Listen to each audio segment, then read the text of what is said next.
And it's more, I'm interested to see what like Topson's perspective is going to be, because rarely you get matchups where you just hit creeps and have everything. The world's your oyster, and it really is like who wants to break first. And of course, Mikey has that advantage because his hero naturally wants to do more things in the game. And yes, as you're aware, we do have Discord issues from the side of OG. Unfortunately, a lot of technical issues hitting OG today. We've got webcam issues, Discord issues, PC crash. But again, hopefully OG can sort it out. They are old, of course, so technology isn't on their side. If this was OG, would be playing right now because they're young guns. They were born and raised in the technological takeover that we have grown up within. Yeah, I've seen Seb type. He just uses one finger. He just like does the one finger type. Crazy. He doesn't know how to. Yeah, it's mad. It's mad. He even plays Dota like that as well. He also does it on his phone as well.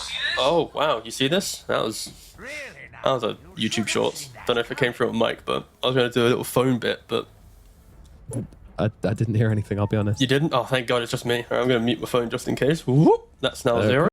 You go and do that. We haven't really talked so much about the Venomancer offlane. I feel like that's a pretty spicy one, which maybe be throwing out some word juice upon. Okay, so I can apply some word juice. And Venomancer, this hero is probably one of the more volatile offlaners, and it's why we don't see him too often, because you pick the hero to win your lane.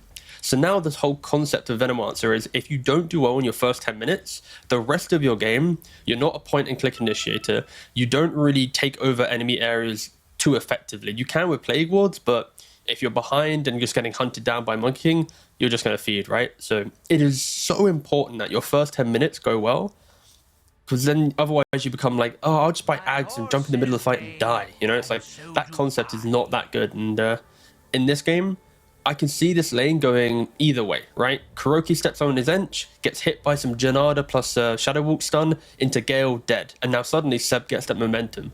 On the flip side, Kuroki brings in the correct creep, dispels some stuff, dispels the Gale, goes aggressive, Monkey King springs on top of him, he feeds. So a lot of emphasis in this game, I feel, will be how well does Venomancer do in the offlane? Yeah. Will his first 10 minutes be good? And that's where your random stat of 2k gold lead at 10 minutes, I think it really will boil down to, does Seb have a good time? Because if he doesn't, this is where the gold will get generated from Nigma. Yeah, and I can really see Yuma being able to kind of take over this game on Monkey King if he does have that great start, provided the Monkey King is able to be basically uncontested. I don't want to say uncontested, but like have a good lane and move around the map without too many threats on the board against him. You know, provided Totson's not like overfarmed in the middle lane or anything like that, he should be able to. And then, of course, the X factor of that is you got Aramis as well to throw down the tracks. He's got to be very cautious of that. If he ever gets tracked, then he can't really jump around trees because they've got the Chakram to take that down. Also, Phoenix can mess him up with a supernova here and there. So there are a few ways to catch him off guard. You know, it's not like you can just kind of freely play the map and jump around the trees and gank everyone. But at the same time, you're playing with an axe. You're playing with a lion. These are two very nice heroes to set up for you. So you've already got two guys who can kind of go and scout, find some enemies for you. You can jump in the trees, get on top of them. And that's a really breakneck pace. And Yuma is a Monkey King expert. If you haven't watched any NA Division 2 where Yuma was playing with Dogchamp, then you might not know this, but this guy can absolutely crush teams when he has a good game on this Monkey King. Like, he is ridiculously confident on this hero. No, it's a hero that it's one of the carriers that from laning phase you play forwards, right? Any move you want to make, you can make it. If you want to jump into your enemy, you can. If you want to buy X Saber and fight, you can. If you want to buy Battlefield and farm, you can. Like, no matter what you do on this hero, if you have the confidence to execute on it, it's gonna feel good. To farm, you scale. If to fight, you thrive, right? Like, it is one of those few carriers that just excels in all avenues of the game, and that's where maybe Nigma will need to utilize him, right? He needs to be setting the pace while Sven's like hitting the creeps. It's like, oh, wait a second, Monkey's already fighting, Kotal's fighting, Axe has got a blink at what, minute 12? Like, there's so much noise from Nigma's lineup, and this is where OG they need to kind of silence that noise and kind of find a way to stabilize the game. So we'll see. Maybe the game never happens. Maybe we just sit in the pause for eternity. We've looked at the how many branches there's 1, 2, 3, 4, 5, 6, 7, 8. 8 branches on the side of Nigma to the 1, 2, 3, 4, 5, 6, 7, 8. 8 branches on the side of OG. Have I done something Incredible wrong? Scenes happening here. 8 for 8. I died, and this is my purgatory. Just This sitting is here our in an purgatory. infinite pause with T-Governor counting branches. All right, I'm gonna quickly ask Twitch chat. We are in a pause. trivia. Go. We will answer on stream in 5 minutes. Quickly ask questions. All right. There you go. All right, I've asked Twitch chat. And then we'll get some questions so we can answer them. I also want to ask, like, in a kind of theory sense, do you feel like Nigma Galaxy have kind of drafted to play a more OG game than they have against other teams? Like, they're going pretty chill with this. You know, they've taken some fighty heroes. They're ready to take the action to LG, which I actually kind of like. You know, they were like, screw it. We can play LG Dota. We can fight on their terms. All right, I'm sorry, Nomad. We're going to have to stop with this, Phil. I've got questions flowing in right now. Okay, so first of all, how is Mango, my little kitten? He is doing delightful. Okay, favorite player? You mean in all time? Or let's just say all time. Nomad, who's your favorite player all time? Ooh, that's a tough one. All time, there's questions flowing. Thompson. Tops? That's not just because I'm casting a game. I love you're Thompson. such a fanboy. I really am. God, who would mine be? Deal with it. Christ, who would mine be? To be fair, I like Pos 5s a lot. And I think the old school era, like Notel and Puppy, like even Kuroki in his prime, they're like my... Not saying Kuroki's not in his prime now, but you get the point, right? Like, wow, they're in Nigma fanboy. You're so biased, bro. Why okay, fine. I'll just say, like, you know what? Fine, I'll say it, all right? Notel or Puppy. I'm going to split the difference between the two of them, all right? Because I'm a Pos 5 player. Yeah, Chill. that's true. What else? Recently, it's been Shiro for me, though. That's a banger. True. Unfortunate yesterday, my God. But I kind of, you know, I've been covering China for a really long time, so watching them go from like low to high and watching Shiro start at like Division 2 and then battling his way through has been an absolute pleasure. And like everybody, like the moment this guy started playing in DPC, everyone was like, all right, this kid's actually just amazing. Like he is just freaking good. And then of course in China, if you're really good, you find a team pretty damn quickly, and LGD scoop them up. And struggling to hit their like ultimate form, but I think when they get there, they're going to be terrifying. Okay, I'm sorry. We're now behind on the questions, no matter due to your answer. Sorry. What's your favorite food? Quick, go. God, that's a tricky one. I love food. Mate, I got stop paneer thinking. tikka masala. Just give me the answers. Go, next. Like, paneer tikka masala. You can't skip. So what was it, sorry? Paneer tikka masala. Banging choice, to be fair, boss. Thank you. Why is Aramis back? Because they need to play, boss. You can only use a stand-in so many times, so Aramis is back to make sure that OG doesn't get any issues. Unfortunately, he's not back right now due to him being disconnected. Yeah, exactly. Crazy. Is Arcane Blink worth buying? Ever since they changed Arcane Blink, it kind of became a bit of a scuffed item, if I'll be honest. Because of course, it now just it's just lower cooldown, right? Compared to the other blinks. So now you don't get the CDR. It's a bit shit, I'll be honest, mate. Thoughts on Mikey? That's from 27 Aza. What's your thoughts on Mikey, Nomad? Give me it in one word. Of course we are. Mate, we're in a pause for some time. I'm trying to get chat interaction. Chat's flowing.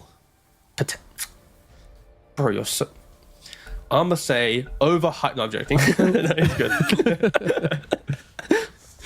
All right, I'll quickly zoom into the last question. Hold on, wait. Am I a Nigma fan? No. Wait, T-Governor, we are back in the game. They have unpaused. Now, oh my God. Okay, so Aramis is not responding to Old G anymore, and Old G have opted to play the game. So... Yo, this is so hype. Let's go. All right. I think Aramis has just left. All right, okay, so first of all, hopefully Aramis is okay. Maybe it's nothing too crazy. Of course. Maybe he does return eventually. So let's get that statement out of the way. Could be technical. But if OG are to play with him, so technically the rule is you have to have 5 players enter the lobby to be able to play a game. I asked this last time because it happened before where a player didn't want to play, right? And with 4 players, you can't officially start a game. But Aramis was here to start the game. So he picked his hero? He picked his hero. So now they're in the game. I don't know what happens in game 2. Does Aramis return for the draft, enter the game, pick, and leave again? Leave again? But this is a legal thing to occur due to the fact the game has started. A 4v5 from the get-go. Thing. Bro, if OG win this, we are part of history. And if they're to lose, we were part of history. Yeah, it's a win-win for us. We're in... Of course, if Aramis just comes back halfway through and goes, oh yeah, sorry, it was technical issues, then no one cares, so... Already? Okay, Yuma? we can't use the word Aramis though. If he's not playing, we just say bounty hunter, all right? Yeah, he's not in the game. that's true. He's not actually playing. Okay, we're not allowed to speak Aramis due to him not playing. So if we can get production to live scrub his name out real quick, that'd be hype. Yeah, just get I'm sure they have a motion tracking guy on that. We're already going very aggressive down here at bottom. Now, I would guess it looks to me like Seb is controlling Aramis. That seems to be the case. He's laning with him. That makes sense. So yeah, we will use Sebs. We'll pluralize in the bottom lane. Sebs. Yeah. The Sebs. One could be called Seb, and the other one could be... Oh, I can't. Sebastian. So one could be Stashion, or I don't know. Too many S's for me. I got a slur. Yeah, you're making it tough for yourself there, but already taking a lot of damage on this Venomancer. Wowee. So yeah, this is what I was mentioning about this lane, right? And it's only going to be amplified by the fact that it is Seb having to do 2 players work in one go already. Kuroki going boss mode right now, slapping Seb quite heavily. Yeah, he's not going to get much of a look in on this lane, has to be said. Like, you know, as good as a player he is, controlling up 2 heroes at once, you know, 2 versus 1, it's realistically not going to happen. It looks like he might be in some trouble here. There is an impetus available, and that'll be the first blood coming through for Kuro. Seb, though, trying to go for the kill on his alternate hero. Not sure he's quite got the damage for that one, though, especially because Seb has absolutely no items on the Bounty Hunter either, so... Oh, there's a sentry down as well, so now Seb number 2 will be dying, potentially. Yep. Another sentry down. Trying to finish it off. Seb number 2. Oh, Seb number 2. Oh. Seb 2 goes down. Yuma gets to kill with the Boundless Strike. And yeah, now Seb number 1 will be all alone in lane. God, such a fanboy. Seb isn't number 1 in this game, all right? There's 9 other players, all right? I mean, there's 8 other players. Oh yeah, true. There's 2 Sebs. How the hell do we analyze? Okay, let's just not look at offlane. There's no point. It's a 1v2 situation. But no, the rest of the lanes are going incredibly well for OG. The Timbersaw matchup. What's up, boss? You good? No, just a Bounty Hunter can't seem... He's not TPing back to lane. He's walking. I don't know if that's a choice by Seb or what. But sorry, continue. Stop trying to analyze the Bounty Hunter, man. He DC'd. He's AFK. That was weird, though. Why did he walk back to lane? Anyway. I don't know. I don't know the mechanics of a DC player, unfortunately. Because also, don't forget, like in a pub game, OG would be getting more money, right, due to the abandon. But in a pro game, you don't get any benefits of being 4v5. Because of course, some teams, if they can't find a good 5th player, they're like, fuck it, we'll just play with more gold and be 4, you know. So that doesn't occur. And but no, going back to the laning phase, 19 for 5 on this Timbersaw to the 12-0 of Kotl. Kotl, of course, scales into the lane with more points than Illuminate, and Thompson is thriving right now in the fact that Kotl isn't one-hitting the waves, and he's going to take every possible second to get the CS. And likewise in top lane, yeah, Sven, he is giggling right now with absolute 0 pressure. And if you want to try and talk about the likelihood of a 4-man roster winning a game, this could be one of the better options that OG have, right? You got Venomancer, you got Sven, a lot of mixed damage. The win probability is 50-50. You got Phoenix for the grounding of your team fight in regards to play near egg, don't die. Like, this is an actual game that I could see them winning as a 4v5. Like, they kind of need to give Bounty Hunter some levels, give him some track. He'll never be able to buy boots and stuff, but just be a walk-in ward. Just don't feed away in the lanes. Unfortunately, Kitrak is actually going to die there to the just catching him out with the blood grenade and the right click. So that will be Kitrak going down. That's a bit of a beat up in the top lane here. Unfortunate for OG, as this lane was going pretty well for them, but there is always kill threat, and they're looking for another one here. No one. He's going to go down as well. GH gets a double kill up in the top lane. Do you know what I just said, Nomad? Don't feed in lanes. God damn it, OG. Yeah. You had one chance. You know, we already praised Nigma's laning setups, right?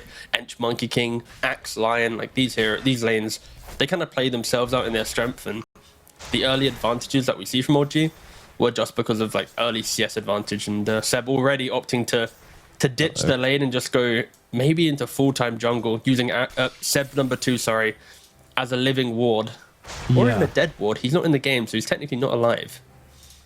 I mean, in the he's game like speak. He's like alive, but kind of like on, you know, there's no brain, you know. Sure, yeah. Pretty sad. Oh, Yuma's coming in for this kill. Seb under the tower is gonna fall. That's a tough time. That's a tough time. Seb number 2 trying to get a bit of revenge coming through, but it's a level 2 bounty hunter with no items. The sentry ward's down under the tower. They don't give a damn as Kid Track goes down on the top side, but Yuma cleans up at bottom and gets himself a double kill. Top side, no one. Trying to finish off GH here. Does he have the pace? I don't think he does. Stuns out onto him as well with that battle hunger coming through as well. That's going to cause him some issues, slowing him down and taking that damage. He does get himself back. Nigma Galaxy won't be able to commit to the kill, but still bringing down the Phoenix. Very, very good for them. So right now, the only lane really going well for the side of LG is this middle lane. Oh, he's actually going to take a step forward and get cut down. Unfortunate for no one, and Kid Track doesn't actually land on that Icarus dive onto GH, so GH is going to be able to get away. Meanwhile, down on the bottom side, the Sebs are just feeding at this point. It's another death for them, and you can't really blame him. I know. At this point, yeah, we can't say it's Seb's fault, plural. There are other factors in play, but yeah, Seb's, plural, are, of course, struggling in the the mismatch up. Oh, God. Yeah, I've loaded up Twitch chat for this one. I'm ready to dual screen this cast. I'm already soaking in the where it's allowed. I think this is probably it. Everyone's now just experiencing the fact that it is a 4v5 and oh yep. God. Mid lane. You know what would actually be the icing on the cake? They're trying to bring down this Timbersaw here. He's pretty tanky though. GH is taking a bit of a chunk, but Kuro wraps around as well, and that will secure them the kill. They bring down the Timbersaw, and it's just so hard to play this game with a player down. Like it's not really possible. I mean, I'm still here for the absolutely hysterical meme of Aramis returning just for the second game draft to then leave again. Like, God, that'd be so hilarious. But probably not going to happen. Hopefully he does return at some point. That'd also be a nice point as well. Like maybe he reconnects and goes, "Boys, sorry, I had internet or something," you know.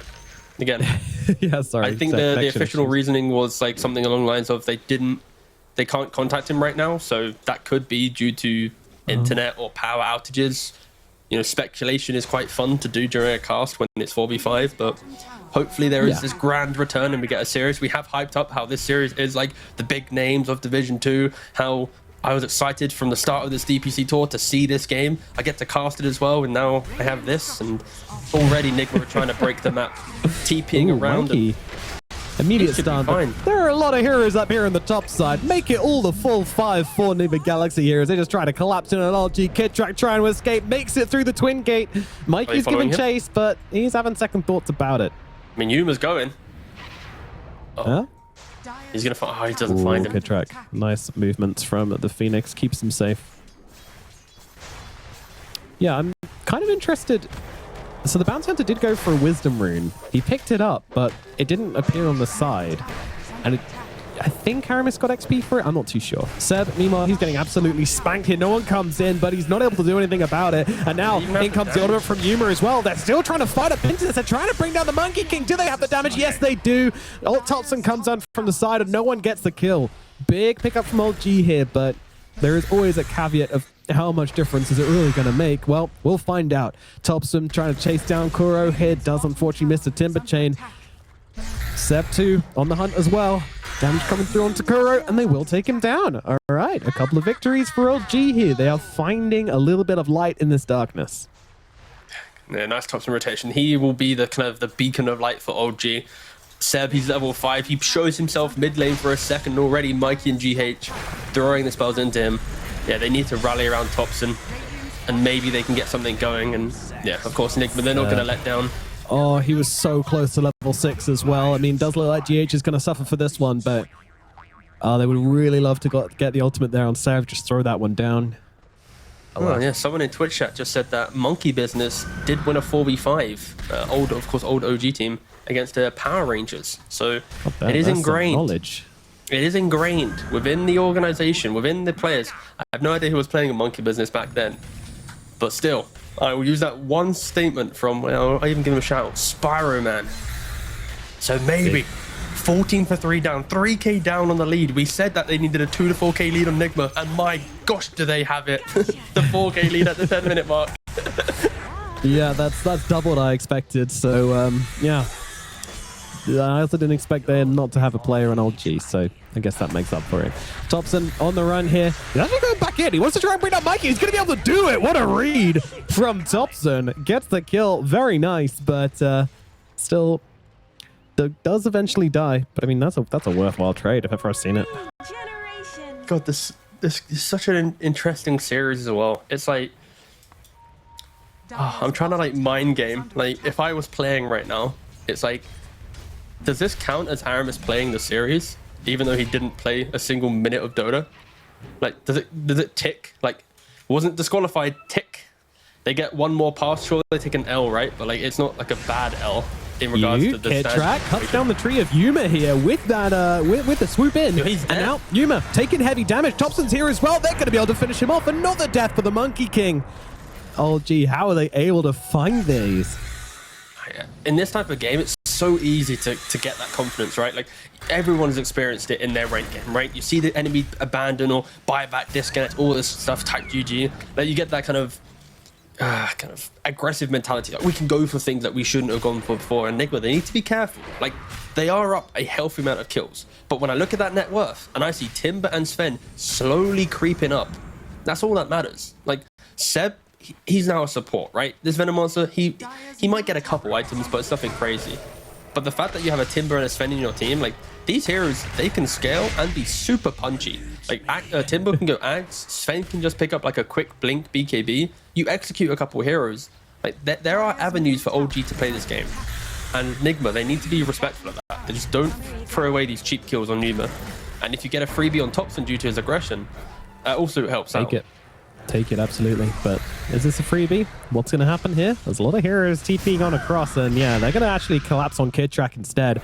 Thompson, talk about over-aggression. He is behind a tier 2 at 12 minutes into a game where he's missing a teammate. So, I mean, that's very aggressive. TP's back. Will get himself away.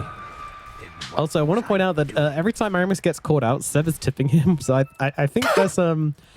I reckon there is some banter going on here where Seb's like, oh, well played, Aramis, dude. How do you get caught out there, bro? When he's the one controlling the hero. So, yeah, big kill caught up by Nigma Galaxy there, though, as they do bring down Thompson. I mean, yeah, these stats are going to impact the competitive history of Aramis. Yeah. Don't forget. So if Aramis goes like 0-30 in this game, he could be like the biggest feeder in competitive history. Like, OG, they could just play for the stats if they want to. I mean, is there any like coach or manager or anything like that who actually tries to like moneyball Dota, you know, like measures players' stats and create like a oh yeah. Does that happen? Some people try to use stats in some form. I don't know in regard. Maybe they do. I think often it's based on the looks of their play, right? Like how fluid they look. But I don't know if there's been someone who's like purely done it based on stats. Ooh. I think Dota has too many layers for that to occur. All right, Wukong's command used the top to absolutely no avail. Meanwhile, they're going on to Thompson here. They do have the Spirit Vessel now, which makes Thompson feel a little more vulnerable, but he doesn't feel vulnerable at all. He comes jumping on a mind control just to get slammed in the face. No one. Bob Strength trying to bring down GH here, but Kuro's coming in around the backlines here, and with another vessel coming out of him, they'll take him down. Mind control with the double, slamming down the dunks. Supernova finally using this engagement just to try and chase people away. Mikey has been caught out in the backlines. Aramis comes through, and he gets the kill. Sep 2.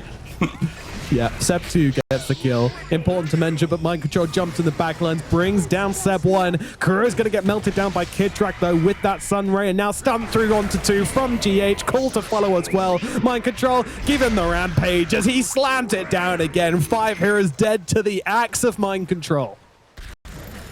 But don't forget, the last time that I saw Mind Control get a rampage, they did lose that series. Lost. Or was it an ultra kill? History does not give Mind Control successful games based on his kill streaks. Yep, and he's got to be a little bit cautious here. Thompson does do a lot of damage. Oh, good timing though on the stun. Stops the Timber Chain and gets him dead to rights. And that's another death in a row for Thompson there, which is kind of extinguishing the hope anybody may have been able to scrape together for OG in this game. Yeah, 26 for 7, 14 minutes into the game. Nigma, as long as they play together, they shouldn't be able to falter under the player advantage they have. And Seb 2 aka Aramis, is back in the mid lane, only sporting a 1-for-7 scoreline right now. We'll see if that does get worse as the game progresses. Bonk. And my It got worse. gosh, it is. I am going to check the stats for the most player deaths now in a competitive Dota game, and we'll see if the OG can manufacture this stat in this game. 31. You think it's 31? Yeah. Okay, I'm going to go with 27. Okay. Just going to wait for the page to load. It's going to be all right here. This Vessel is doing work, though. This is really insane. painful. Vessel plus Solar Bind. Always a filthy combo, but they managed to catch out Thompson once again here, and they'll just be able to run him down. More Vessel charges for the Vessel God. And the scan hits on Seb as well. And actually, no, it was actually... Anyway, wait, it was a Radiant scan. So Seb is fully aware that he's in this position top. Will they go hunting? Will they find him? Well, they also find Sven in the bot lane. Just you show for a second Enigma, they're going to be there. No one. He's gone again. It's starting to feel like it might be the beginning of the end, as this map is starting to feel somewhat unplayable. Every time they show Nigma just collapsing upon them with their numbers advantage. Right, just so you're aware, I saw Bounty Hunter use his TP in base, but then he instantly cancelled it. So I'm guessing maybe different players have different binds, be it on TP user stop command or not. And depending on who's TPing him, maybe they're just like microing the hero, right? Because of course the settings are different. That was so important in case you ever have a 45 disconnect scenario again. Now you're aware TPs are in play.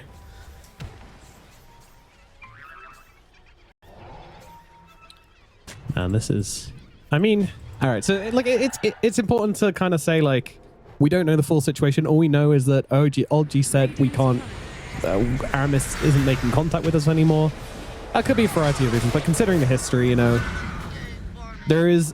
You can make the assumption if you wanted to that Aramis left on purpose. We just don't have that information, so we cannot speculate. That's not our jobs to speculate. But I mean, that's for Twitch chat.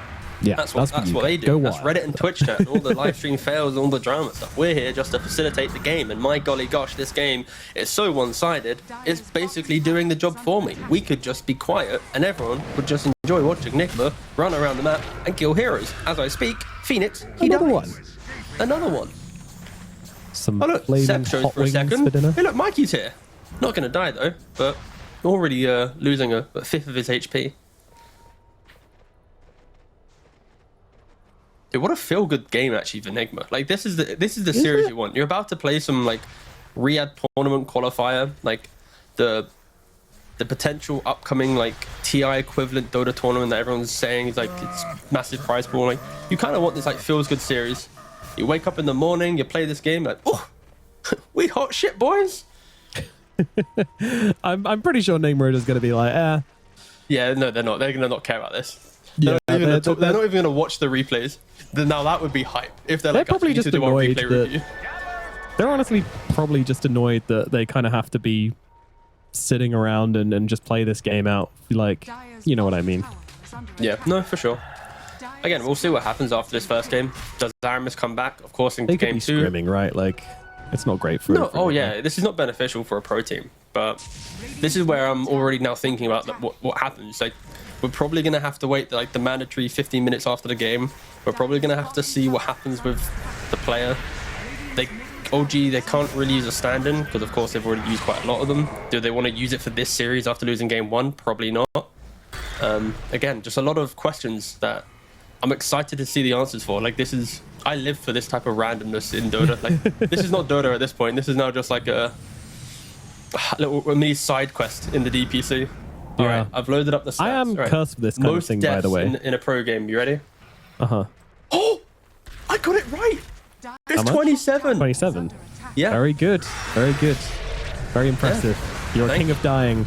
As Thompson gets brought down as well. No one looking for an initiation here, trying to get onto Mikey, but it's just too hard. He's got no BKB. He's just going to get controlled up. Spears galore coming out from Kuro here. Thompson trying to run him down. Can't quite do So Kid Drac doesn't want to commit the supernova just yet. A little too scary. He's going to have to use a Sunray to try and keep his Topson alive here, but that Spirit Vessel again doing so much work. No one in the backlines, finds a good jump, gets down one. They look towards Kuro as well, but the guy's just too damn tanky. Yuma coming in, but he is yonked as well. He's got that BKB coming through as well, and they will be able to take down no one. The buyback Coming in from the Spen though. Either he wants to get his shit over with as quickly as possible, or he wants to try and take this fight. But he's running down mid, Nomad. Normally in the pub scene, this would mean something else, but does no one have a master plan here? No God Strength to his name, no egg with mana. What is the play here? No one, you're 4v5. You got a haster in. Come on, boss. Nice. What's the big ticket play? He knows mind control's fun. Well, he knows someone's farming this camp. Sees him, blink, blink. Blink. Mind control. You got to wake up earlier than that to catch him snoozing. Stun out. Oh no, no one. The run down mid maneuver. It may have ended how it usually does. He's trying to get himself away here. Kuro clicks him. Doesn't actually have the impetus though, so won't bring him down as Seb2 gonna take a drop here. No one stunning it up, trying to get himself out. Seb1 makes his way out as well. No one. Blink away. TP out. The dieback. Oh, it's not gonna happen. He gets away. The bait and switch. Unheard of in the rundown mid technology, and the GG's been called 20 minutes and 40 seconds into the game. OG with a valiant effort, beating 4v5. GG exclamation mark from no one. I mean, they can't type anything else. The game won't end. They have to accept it was a good game, otherwise the ancient...